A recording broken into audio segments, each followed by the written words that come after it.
donner un peu une direction artistique, on va dire, antique au vlog. Enfin, Mieux Marché, je l'ai posté il y a quelques heures. C'était un post qui fonctionne mieux que d'autres. La première mission, je l'ai trouvée sur une plateforme de freelance et que Pinot Commissariat. La mission qu'on m'a posée, c'était la gestion de maladie.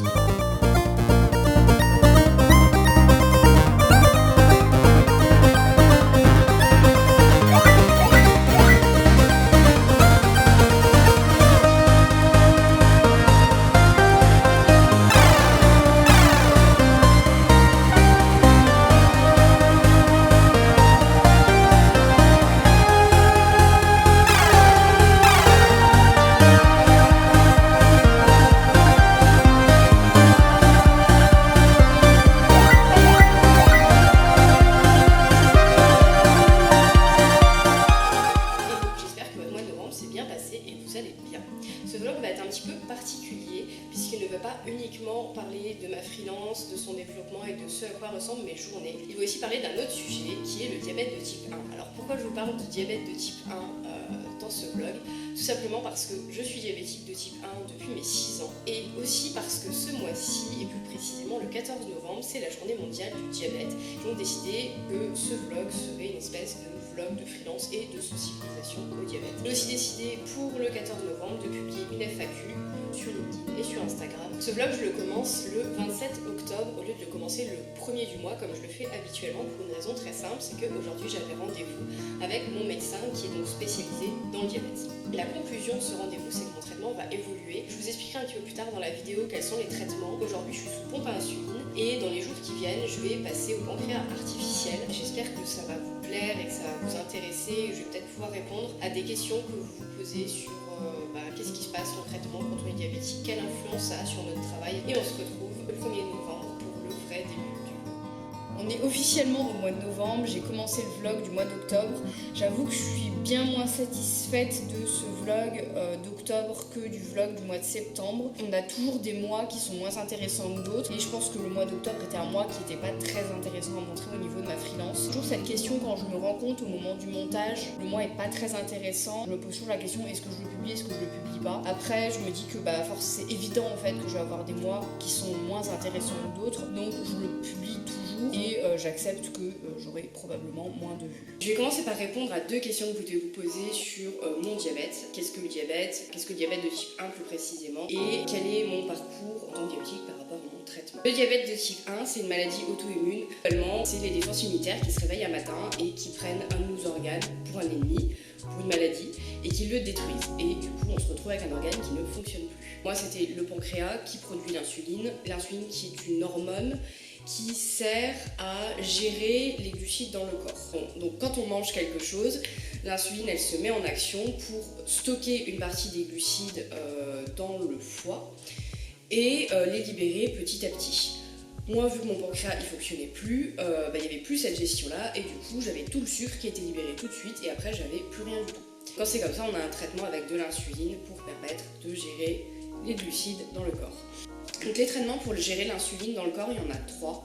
Il y a ce qu'on appelle des antidiabétiques, plus réservés au type 2, qui ont en fait le pancréas qui fonctionne encore et c'est pour inciter le pancréas pour aider en fait le pancréas à donner de l'insuline si j'ai bien compris. Donc ça je les ai pas eu donc j'ai pas trop de connaissances dessus. Ensuite on a les injections d'insuline par des piqûres qu'on fait à chaque repas plus une le soir d'insuline qui agit lentement sur le corps. Donc en fait il y a 2 insulines, une insuline rapide pour le repas et une insuline lente pour le soir ou le midi. Enfin moi je la faisais le soir et du coup ce traitement là je l'ai eu de mes 6 ans à mes 17 ans. Depuis que j'ai 17 ans je suis sous pompe à insuline. J'ai eu plusieurs pompes à insuline. Il y a les pompes à insuline avec la télécommande de la pompe à insuline est reliée à une tubulure, donc à un grand fil qui t'injecte.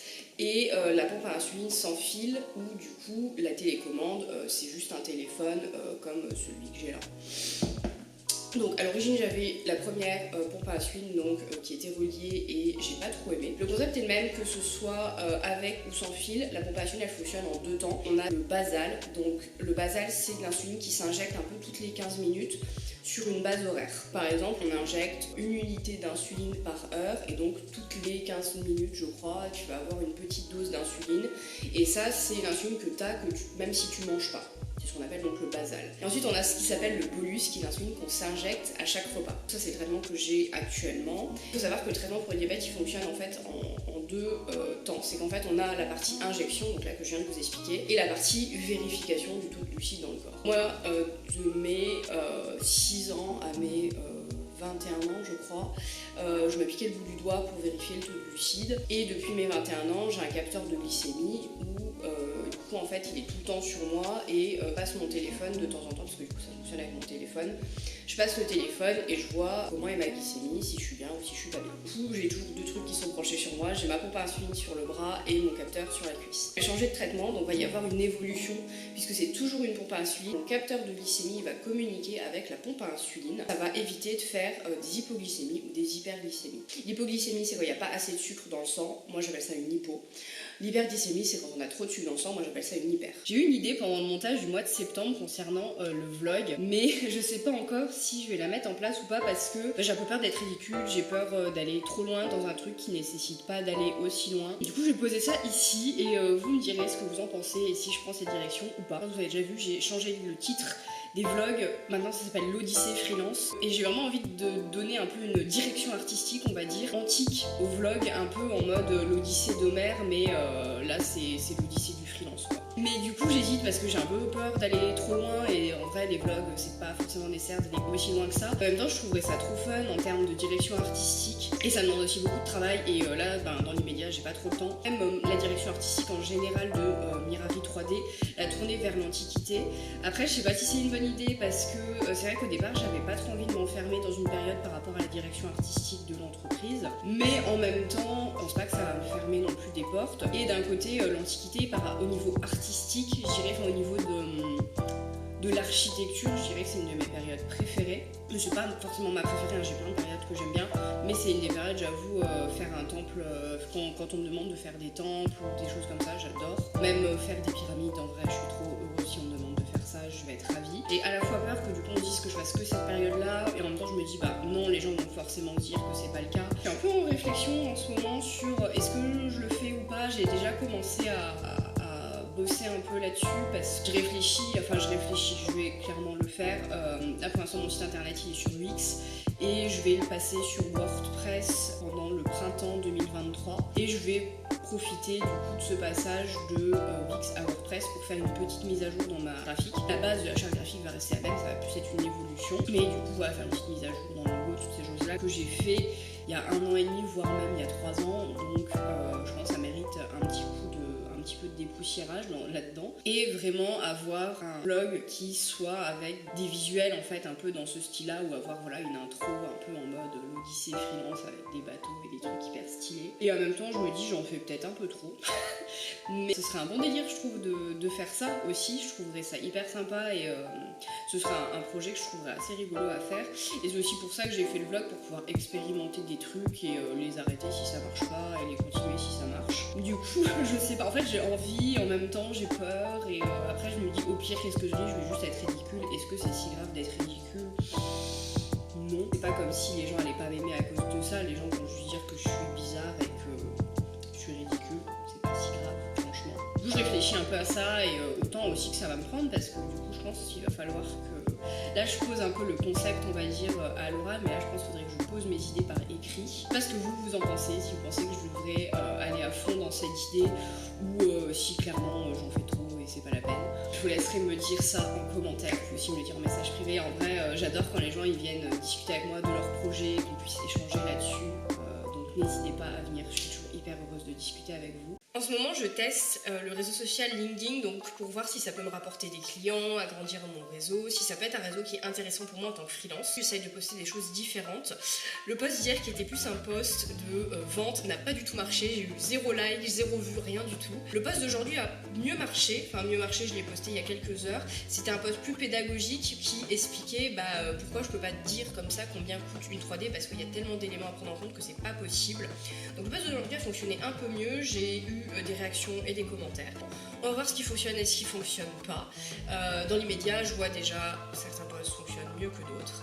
Aujourd'hui, c'est la journée mondiale du diabète. Alors pourquoi le 14 novembre? Parce que c'est le jour où l'insuline a été découverte, qui est donc le traitement principal pour le diabète. J'ai fait un petit post FAQ sur Instagram et LinkedIn. Ça fait quelques jours que j'ai pas filmé et il s'est passé plein de choses pendant ces quelques jours. J'ai 15 jours à peu près que je poste quasiment tous les jours sur LinkedIn. Un post qui fonctionne mieux que d'autres. Pour l'instant, ça m'a pas apporté une nouvelle mission ou des choses comme ça. Je suis en train d'approfondir un peu le thème du vlog autour de l'antiquité / jeux vidéo où il y a un peu une inspiration des deux. J'ai été voir Starmania en concert et j'ai trouvé ça trop cool. S'il reste encore des places, je vous conseille d'y aller parce que c'est vraiment un spectacle qui était extraordinaire. C'est un des meilleurs spectacles, je pense, que j'ai vu de ma vie. J'adore les comédies musicales et j'en ai vu pas mal, mais vraiment je la mets en top de toutes les comédies musicales que j'ai pu voir. Aujourd'hui, c'est un jour où je travaille pas. Pour ceux qui n'avaient pas suivi, j'ai un boulot à côté maintenant. Donc, je vais épiloguer là-dessus, mais du coup aujourd'hui c'est mon jour de repos, donc je vais me concentrer sur ma freelance. Mon post sur le diabète de lundi a pas trop bien fonctionné, je dirais. J'ai eu quelques questions, mais pas énormément. Sur Instagram, en fait, j'ai eu quelques questions, mais pas beaucoup. Beaucoup de likes et de soutien, mais concrètement, j'ai pas eu beaucoup de questions. Et sur LinkedIn, j'ai eu 0 question. J'ai surtout pas eu des likes et des soutiens, mais pas du tout de questions. On m'a posé vraiment 2 questions. Alors on va voir si on me pose d'autres questions. C'est 2 questions qui se rejoignent un peu, et en plus, aujourd'hui, c'est un peu le sujet.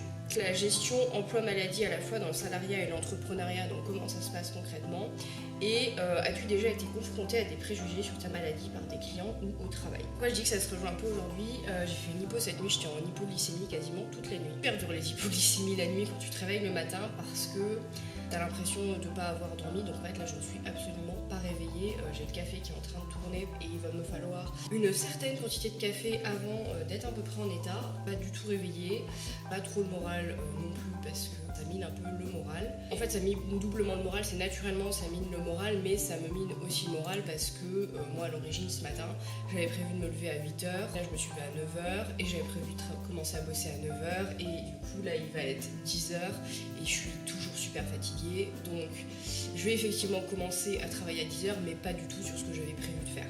Et malgré tout, même si ça fait longtemps que je suis diabétique et que je sais m'adapter à cette situation, c'est toujours hyper frustrant et hyper déprimant de pas faire sa journée comme on l'avait prévu.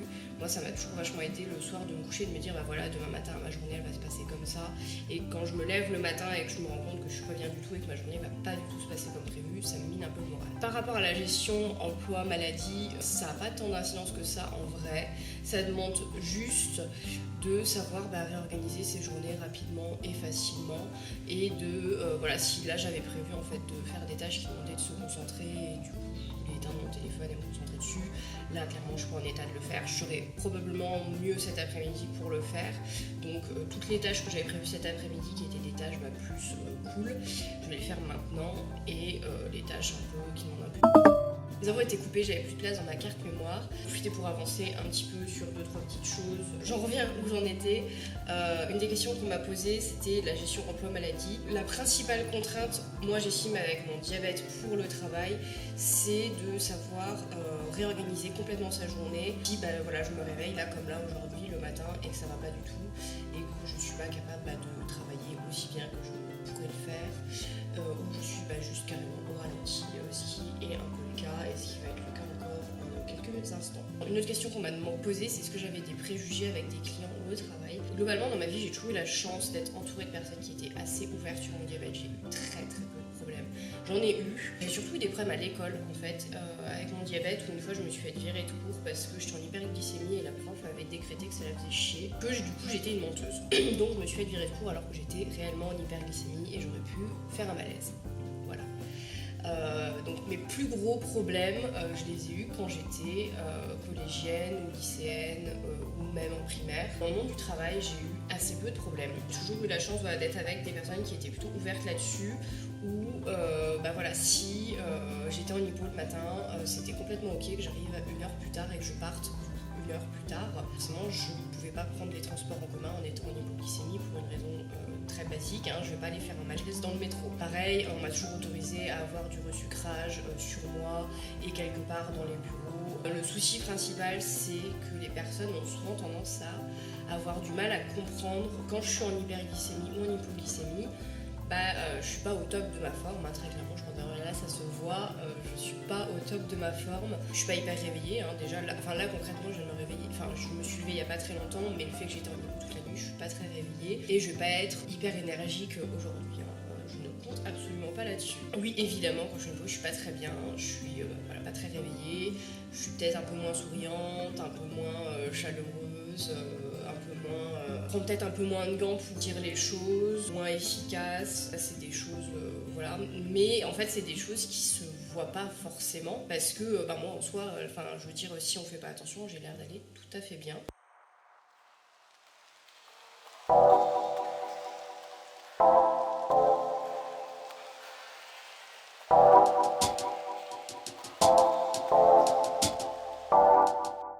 Matin, en préparant mon café, j'ai eu une idée. Je creuse un peu le truc, mais je vais déjà vous en parler. L'idée, ce serait de proposer aux musées et aux différents domaines culturels faire un espèce d'audit sur le numérique dans leurs locaux et sur ce qui peut être mis en place. Pour avoir fait plusieurs musées, un musée où il n'y a rien en termes de numérique, mais il n'y a pas de besoin, des musées où il n'y a rien en termes de numérique et il y a un besoin, et on a d'autres musées où en termes de numérique, ils ont des choses, mais on est sur des télés des années 2000 qui sont plus petites que mon smartphone. Et ça ne va pas non plus. Et c'est de faire un peu un état des lieux de ce qui il y a de l'état du domaine culturel et de voir ce qui peut être fait en fonction du budget qui peut être alloué. Concrètement, ça peut être faire le tour du musée et dire la télé là elle est un peu ancienne, il faut la changer. Cet objet là, il est un peu compliqué à appréhender, avoir une vidéo de restitution 3D par exemple peut aider, ou même carrément leur dire vos objets, pouvoir faire la visite avec une application en réalité augmentée, ce serait un plus. C'est des idées parmi tant d'autres. Et bien évidemment les orienter, si moi je ne sais pas faire, parce que bien évidemment faire une appli en réalité augmentée c'est pas trop dans mes compétences, ça va vite être limité, je sais faire des choses, mais faire une application complète et hyper propre, ça va me prendre beaucoup de temps. En fait je saurais le faire mais ça me prendra beaucoup de temps. Faire la 3D pas de souci, mais il y a quand même des limites. Je ne sais pas encore si c'est une bonne idée, parce que c'est une idée comme ça qui m'est venue et j'ai pas encore plus creusé le truc que ça. Je pense qu'il y a un besoin malgré tout, pour avoir fait quand même suffisamment de musées, même des associations où c'est vrai que le numérique pourrait apporter des solutions. Je dis pas qu'il faut mettre le numérique partout, mais malgré tout, le numérique apporte certaines solutions en termes de médiation que n'apportent pas les autres supports. Pour autant, ça ne doit pas remplacer les œuvres. Donc j'ai une réflexion là-dessus, que je vois si ça se fait pas déjà.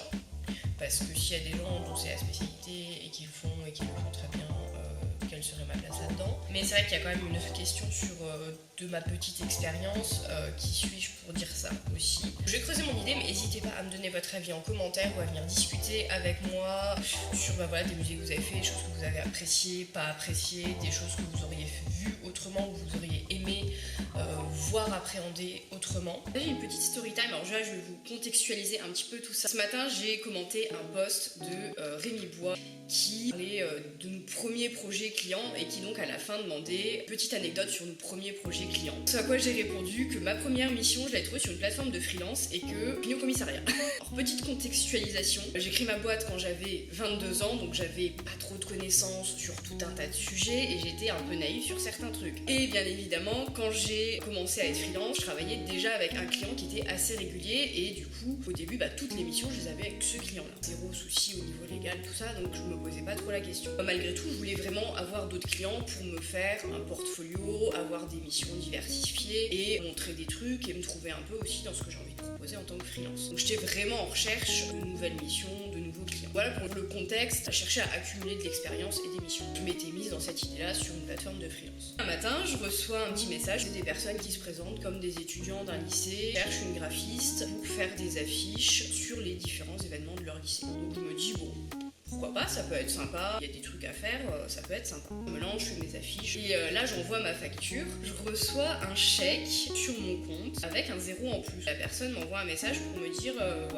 la personne s'est trompée, elle a mis un 0 en plus, est-ce que vous pouvez nous rembourser la différence? Du coup je me dis c'est bizarre, j'appelle le lycée et quand j'appelle le lycée en fait ils me disent que je suis au moins la 2e ou 3e personne qui appelle pour dire ça, que c'est une usurpation d'identité et que il faut absolument que j'aille à la police parce que en prime ils m'ont payé avec un faux chèque. Donc normalement si je les rembourse je me retrouve peu en négatif. Et là commence le pire moment de ma freelance, je pense, où je me retrouve à devoir appeler ma bancaire pour lui dire, pour lui expliquer la situation où je me sens mais hyper stupide. Et après je finis au commissariat parce que en prime, quand il t'arrive un truc comme ça, il faut que tu ailles au commissariat pour donner le papier à la banque parce que sinon ils ferment ton compte en fait. Donc je me retrouve du haut de mes 22 ans, qui vient d'ouvrir ma freelance, à attendre au commissariat et à me dire mais qu'est-ce que j'ai, et à me dire mais qu'est-ce que j'ai foutu quoi. Et bon après de fil en aiguille je fais un peu plus de recherche, je vois qu'il y a plein de personnes qui ont eu ce problème là. Alors malgré tout j'ai retenu des choses assez positives de cette expérience. Si vous avez un doute sur la personne qui vous envoie un mail, qui vous appelle,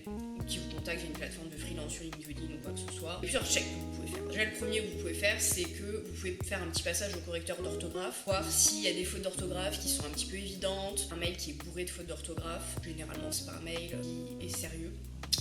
Moi je suis dysorthographique donc clairement s'il y a des fautes je vais pas le voir. Pour autant quand j'écris des mails, je vérifie mon orthographe et je passe sur un correcteur donc il n'y a pas trop de fautes sur mes mails. Si je vois une faute ça va pas être rédhibitoire, mais si vraiment le mail est blindé de fautes, là c'est clair c'est une arnaque. Les autres checks que vous pouvez faire, prendre le nom de famille, le prénom de la personne, vous le tapez dans la barre de recherche, vous regardez personne avec le poste en question existe sur internet.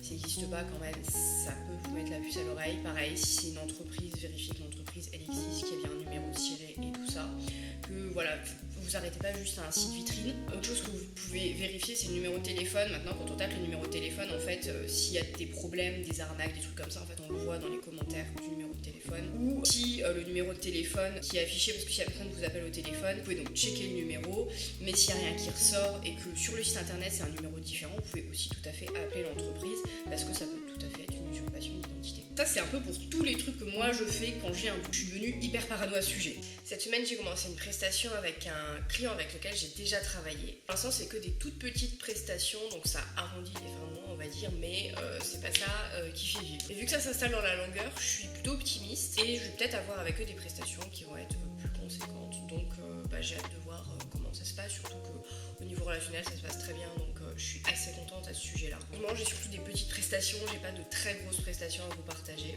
J'espère en avoir de plus conséquentes bientôt. Hier soir j'ai commencé le montage de ce vlog. J'ai juste posé les vidéos. En posant les vidéos du vlog, du coup j'ai regardé tout ce que j'ai filmé. Je me suis rendu compte qu'au début du vlog je vous dis que je passe au pancréas artificiel. Effectivement là je suis censée passer sous pancréas artificiel mais en fait c'est toujours pas le cas. 2025, c'est pas le cas. Il se passe absolument pas ce qu'on m'avait vendu. Je suis pas passée au pancréas artificiel, en fait on m'a juste mis une pompe à insuline qui s'arrête quand je suis en hypo. Ce qui m'a été vendu quand on m'a posé cette pompe, c'est que je ne ferai plus jamais d'hypoglycémie.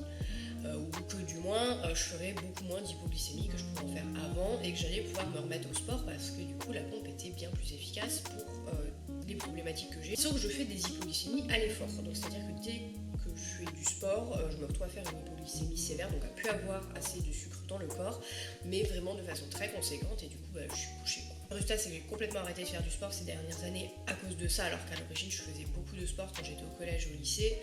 Mais suite à ça, j'ai complètement arrêté de faire du sport parce que déjà ça m'a un peu dégoûté du sport et ensuite parce que de toute façon dès que je fais, faire 1 heure de sport, ça veut dire que je vais être couchée pendant peut-être 2 à 3 heures, donc c'est pas possible.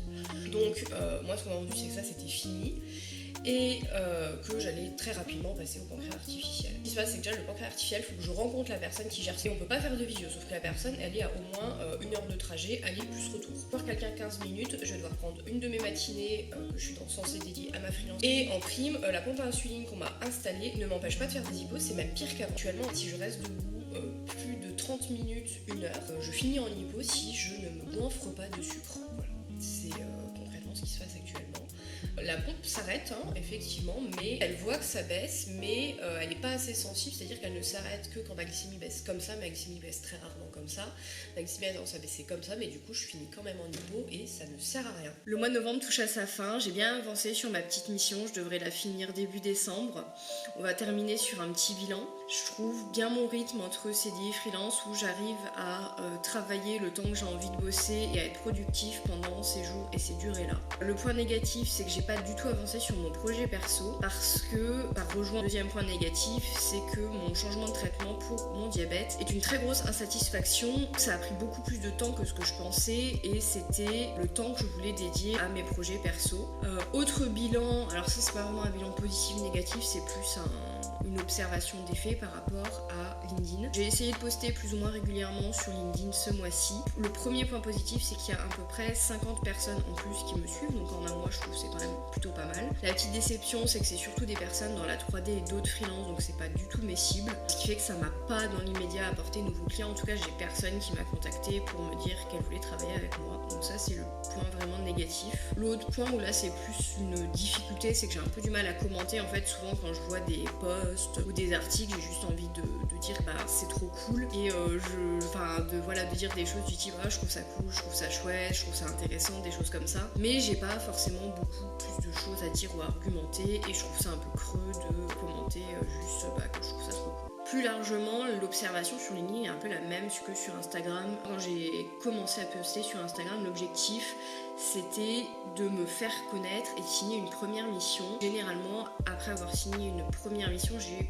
quand même plutôt des facilités à en signer une deuxième. Jusqu'à présent, à chaque fois que j'ai signé une mission, quelques mois plus tard, on me rappelait pour en signer une deuxième. J'ai pas beaucoup de mal à avoir des clients réguliers ou à transformer mes clients en clients réguliers. Mais c'est vrai que la grosse difficulté, c'est de signer la première mission. Et pour ça, il faut développer son réseau et se faire connaître. Donc là, au départ, j'avais été sur Instagram dans cet objectif. Au final, je me suis rendu compte qu'il y avait quand même beaucoup de freelance et d'infographistes 3D qui me suivaient, mais qui n'y étaient pas. Là, pour l'instant, c'est pareil sur LinkedIn, donc on va voir si ça évolue. C'est difficile de développer son réseau, surtout que, en fait, avec le Covid, toutes les opportunités que j'ai eues pour développer mon réseau, elles sont un peu tombées à l'eau. On va voir ce que ça donne. Pour autant, je suis pas complètement négative parce que j'ai de plus en plus de personnes qui me suivent. Je vois malgré tout que j'ai des cibles, j'ai des clients cibles, des personnes avec lesquelles je souhaiterais travailler, qui regardent mon profil, donc je suis pas complètement négative à ce sujet-là. Je vais conclure là-dessus, c'est la fin de ce vlog, j'espère qu'il vous a plu.